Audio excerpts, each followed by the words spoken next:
Perang Padri terjadi di tanah Minangkabau, Sumatera Barat pada tahun 1821 sampai 1837. Perang Padri sebenarnya merupakan perlawanan kaum Padri terhadap dominasi pemerintah Hindia Belanda di Sumatera Barat. Perang ini bermula dari adanya pertentangan antara kaum Padri dengan kaum adat dalam masalah praktik keagamaan. Pertentangan itu dimanfaatkan sebagai pintu masuk bagi Belanda untuk campur tangan dalam urusan Minangkabau. Orang-orang yang melakukan gerakan pemurnian ajaran Islam di Minangkabau ini sering dikenal sebagai kaum Padri. Dalam melaksanakan pemurnian praktik ajaran Islam, kaum Padri menentang praktik berbagai adat dan kebiasaan kaum adat yang memang dilarang dalam ajaran Islam, seperti berjudi, menyabung ayam, dan minum minuman keras. Kaum adat yang mendapat dukungan dari beberapa pejabat penting kerajaan menolak gerakan kaum Padri. Terjadilah pertentangan antara kedua belah pihak dan timbullah bentrokan antara keduanya. Fase pertama terjadi pada tahun 1821 sampai 1825. Pada fase pertama, kaum Padri menyerang pos-pos dan pencegatan terhadap patroli-patroli Belanda.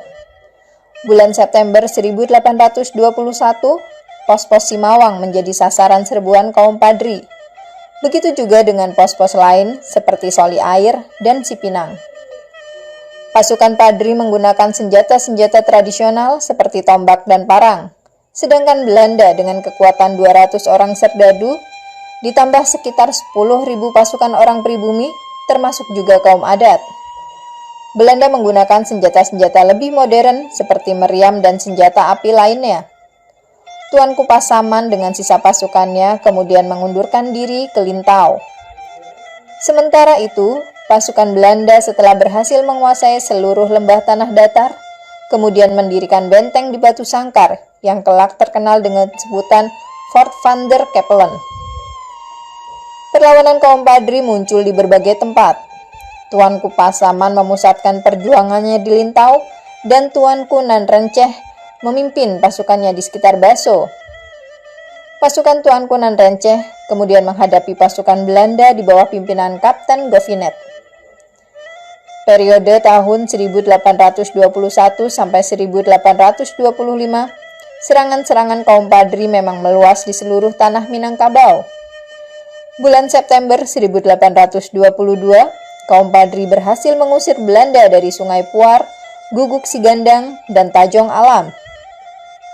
Menyusul kemudian di Borneo, kaum Padri harus menghadapi pasukan PH Marinus. Pada tahun 1823, pasukan Padri berhasil mengalahkan tentara Belanda di Kapau. Kesatuan kaum Padri yang terkenal berpusat di Bonjol. Pemimpin mereka adalah Peto Syarif, yang dalam sejarah Perang Padri dikenal sebagai Tuanku Imam Bonjol. Ia sangat gigih memimpin kaum Padri untuk melawan kekejaman dan keserakahan Belanda di tanah Minangkabau. Belanda merasa kewalahan dalam melawan kaum Padri, sehingga mengambil strategi damai. Oleh karena itu, pada tanggal 26 Januari 1824, tercapailah perundingan damai antara Belanda dengan kaum Padri di wilayah Alahan Panjang. Perundingan ini dikenal dengan Perjanjian Masang. Tuanku Imam Bonjol tidak keberatan dengan adanya perjanjian damai tersebut.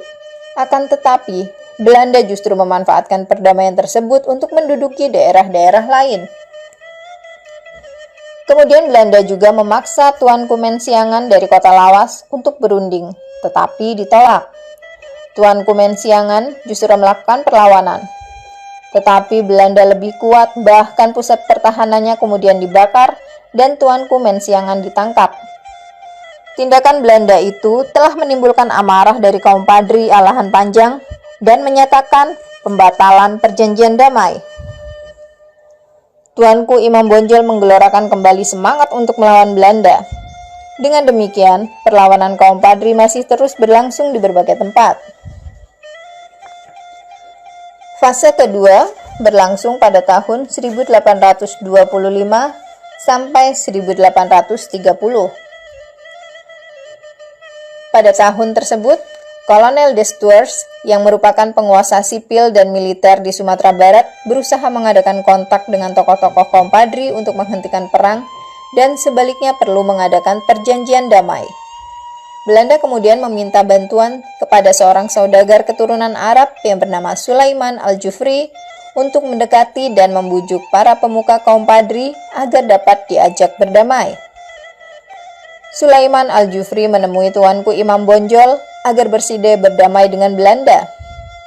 Tuanku Imam Bonjol menolak, kemudian menemui Tuanku Lintau. Ternyata merespon ajakan damai tersebut. Hal ini juga didukung oleh Tuanku Nanrenceh.